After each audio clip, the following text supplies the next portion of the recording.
আরজি করে কাদম্বিনী নৃশংস হত্যাকাণ্ডের বর্ষপূর্তি, আবার জ্বলে উঠল দ্রোহের মশাল। প্রতিবাদ মুখর শহর থেকে জেলা। শুক্রে রাত দখলের পর শনিতে নবান্ন অভিযানের ডাক, শর্ত সাপেক্ষে মিছিলে অনুমতি দিয়েছে হাইকোর্ট, কিন্তু আরজি মানল না প্রশাসন। শুক্রবার ভবানী ভবনে সাংবাদিক সম্মেলনে এডিজি আইন শৃঙ্খলা জাভেদ শামীম জানালেন, পুলিশের কাছে মিছিলের কোনো আবেদন চাওয়া হয়নি। মিডিয়ার মাধ্যমে যেটুকু তথ্য মিলেছে সেই হিসেবে ব্যবস্থা গ্রহণ করা হয়েছে। কোনো ইন্ডিভিজুয়াল বা কোনো অর্গানাইজেশনের তরফ থেকে কিন্তু কোনো রকম আবেদনপত্র অ্যাবাউট দিস প্রোগ্রাম আমরা লিখিত ফর্মে আমাদের কাছে কিন্তু এসে পৌঁছায়নি। সেটা হাওড়া কমিশনারেট হোক বা নবান্ন বা ভবানীবনে যে কোনো পুলিশ আধিকারিকের কাছে আসেনি।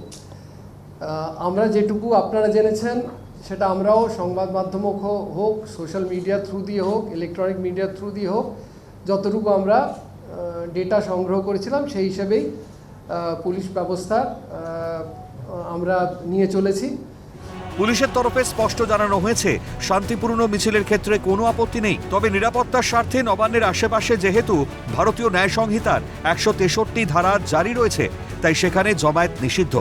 আদালতের নির্দেশ অনুযায়ী প্রশাসনের তরফে বিকল্প জায়গাও ব্যবস্থা করে দেওয়া হয়েছে।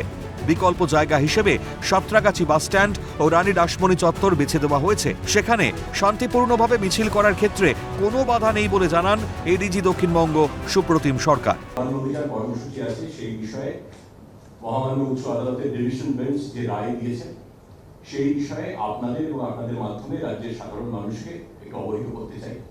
প্রথমত, আদালত তাদের পর্যবেক্ষণে বলেছেন যে প্রতিবাদ করা ফান্ডামেন্টাল রাইটস এর মধ্যে পড়ে।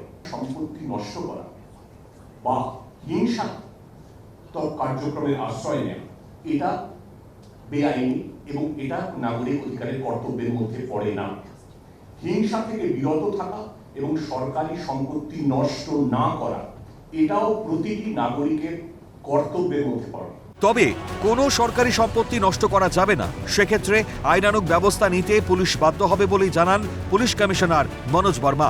অন্যদিকে অভয় মঞ্চের তরফে কালীঘাট অভিযানে অনুমতি দেয়নি প্রশাসন। আপনারা সবাই জানেন কি হয়েছিল। সো হোপফুলি যারা কালকে পার্টিসিপেট করবেন, they will remain peaceful and they will abide by the orders of Honorable High Court.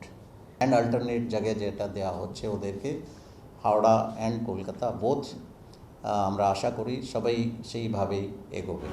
অতীতের মতো আবারও নবান্ন কার্যত দুর্গে পরিণত হয়েছে।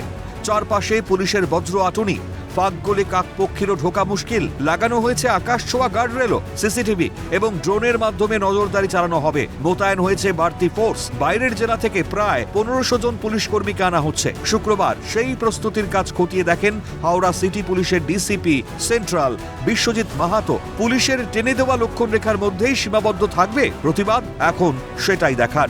ক্যালকাটা নিউজ।